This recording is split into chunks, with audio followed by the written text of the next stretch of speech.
kepada semua pelajar-pelajar Ustaz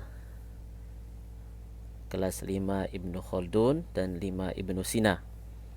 Okey, sebelum kita memulakan pelajaran kita pada pagi ini, mari sama-sama kita membaca doa menedah tangan kepada Allah supaya ilmu yang kita pelajari pada hari ini diberkati oleh Allah Subhanahu wa taala.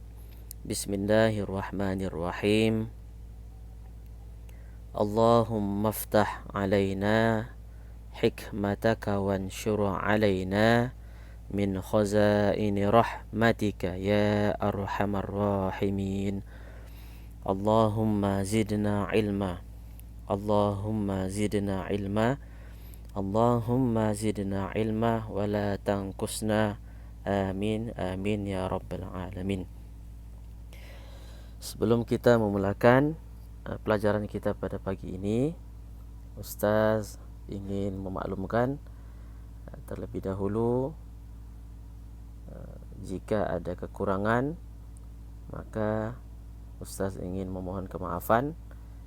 Mungkin video yang tidak seberapa ini, tetapi yakinlah semua pelajar-pelajar kena ambil manfaat apa yang Ustaz sampaikan. Ini adalah ilmu. Mudah-mudahan kita pelajari pada pagi ini diberkati oleh Allah Subhanahu wa taala. Insyaallah tajuk pada minggu ini, okey, pada hari Jumaat yang berbahagia ini, akidah unit 3, sifat-sifat Allah Subhanahu wa taala, yaitu al-hayat. Okey, al-hayat. Mari kita nampak ataupun kita buka buku kita.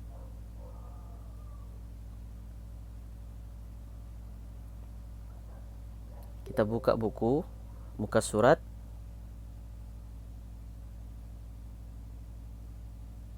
kita buka buku muka surat 11. Okey, muka surat 11. Unit 3, muka surat 11. Sifat-sifat Allah, yakni al-hayat. Okey. Kita mempelajari ini objektifnya untuk memahami pengertian hayat, untuk meyakini sifat hayat Allah sebagai pegangan akidah dan benteng keagamaan. Okey. Sebelum tu Ustaz ingin bertanya, apakah maksud al-hayat? Okey. Apakah maksud al-hayat? Baik, maksud al-hayat adalah hidup. Maksud al-hayat adalah hidup. Baik. Baca muka surat 11 ni. Okey, nombor 1. Kita baca sama-sama dan kita fahami. Okey. Ustaz Hamdi, kenapa kamu kelihatan muram hari ini? Hamdi menjawab, Ustaz, saya sedih sebab nenek saya telah meninggal dunia semalam.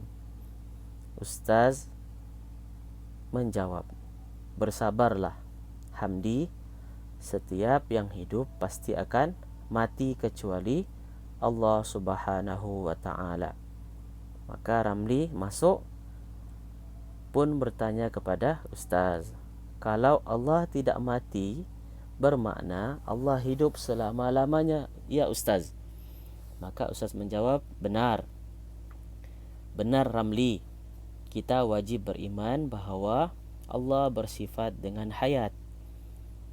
Apa maksud al-hayat? Yaitu hidup. Tetapi hidup Allah Subhanahu wa taala, sifat hayat Allah Subhanahu wa taala adalah kekal, abadi, tanpa ada mula dan akhir. Maknanya apa di sini? Maknanya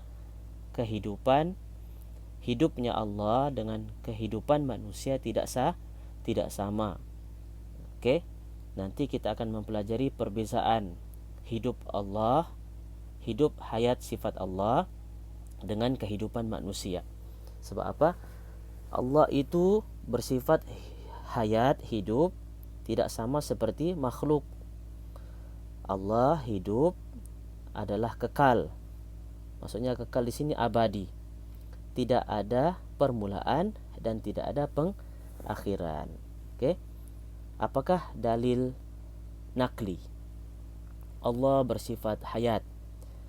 Allah Subhanahu wa taala berfirman, Allahu la ilaha illa huwal hayyul qayyum. Allahu la ilaha illa huwal hayyul qayyum. Di dalam surah Al-Baqarah ayat 255.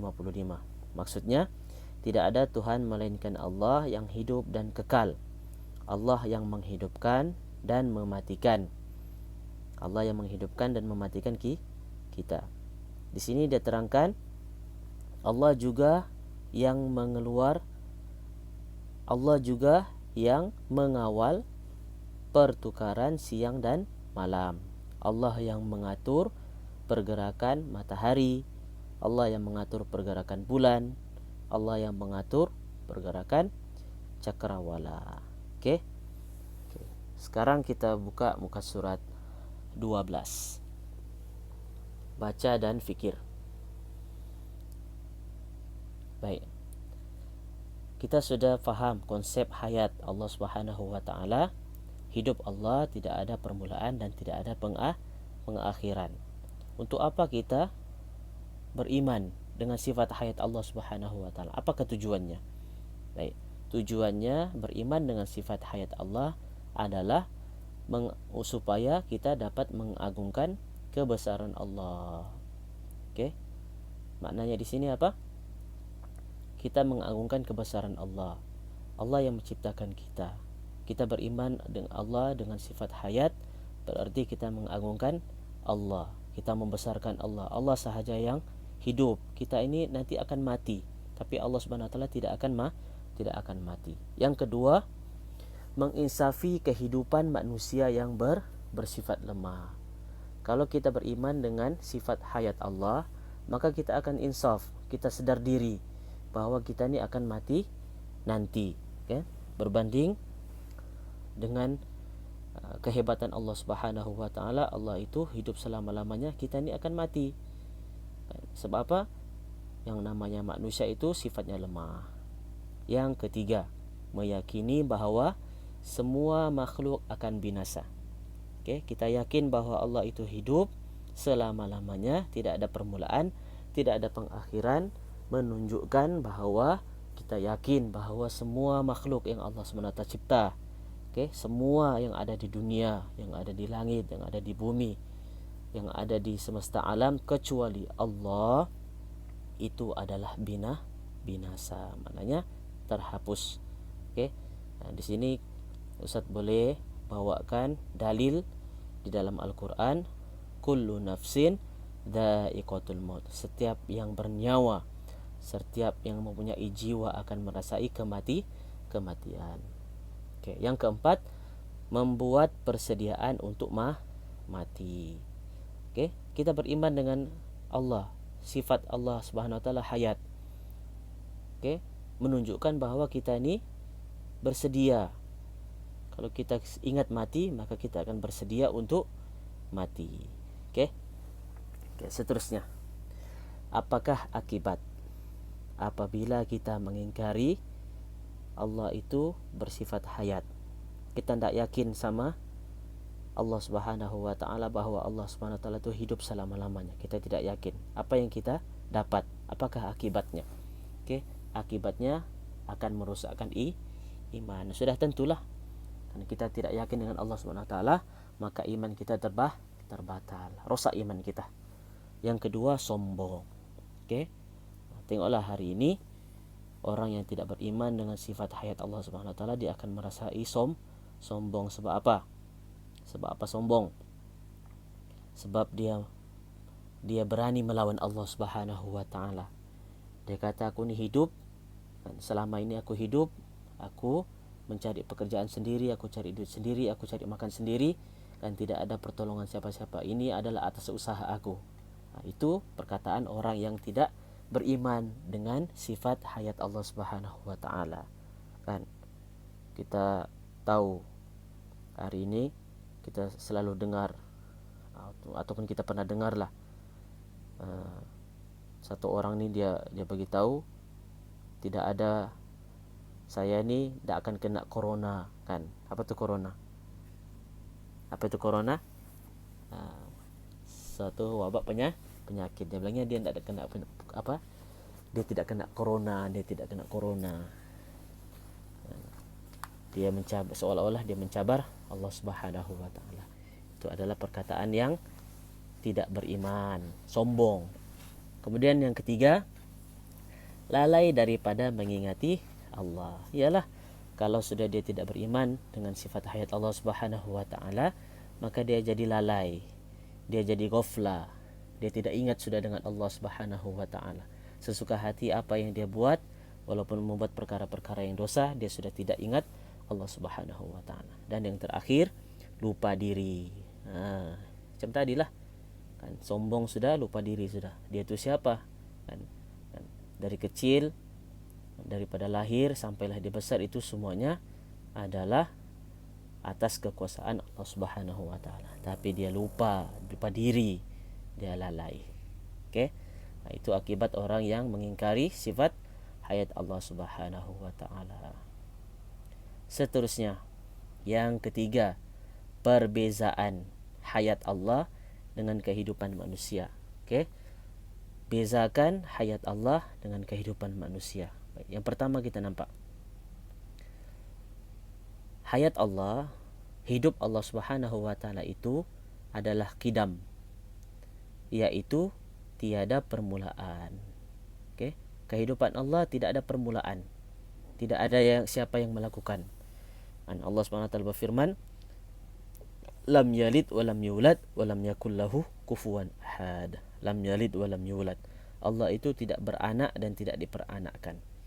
Kalau manusia itu kan ada permulaannya. Permulaannya daripada mana? Dimulai dengan kelahiran. Tetapi Allah sudah menafikan, Allah itu tidak ada permulaan. Allah itu qidam. Sifat Allah itu qidam, hayat Allah itu qidam. Berbeza dengan kehidupan manusia, dia adalah sifat kehidupan manusia yang baharu. Dia dilahirkan, ada hidup, ada mati. Yaitu ada permulaan. Yang kedua, hayat Allah itu baqa, yaitu kekal. Okey, tidak ada pengakhiran. Berbeza dengan manusia, ada pengakhirannya, yaitu dengan dinamakan dengan sifat fana, yaitu binasa, ada kematian. Dia ada kehidupan, dia ada kematian. Tetapi Allah itu baqa, tidak mati, dan ia kekal selama-lamanya. Yang ketiga, tidak bergantung kepada yang lain. Allah itu hidup, tidak bergantung kepada sesiapapun. Tidak bergantung kepada malaikat, tidak bergantung kepada nabi. Siapa sahaja tidak bergantung kepada sesiapa. Kerana sesiapa itu adalah makhluk. Allah hayat, hidup Allah Subhanahu wa taala itu tidak bergantung kepada orang lain. Tetapi kehidupan manusia memerlukan pertolongan orang lain. Ustaz selalu sudah jelaskan macam mana Allah Subhanahu wa taala mencipta manusia tanpa ada pertolongan.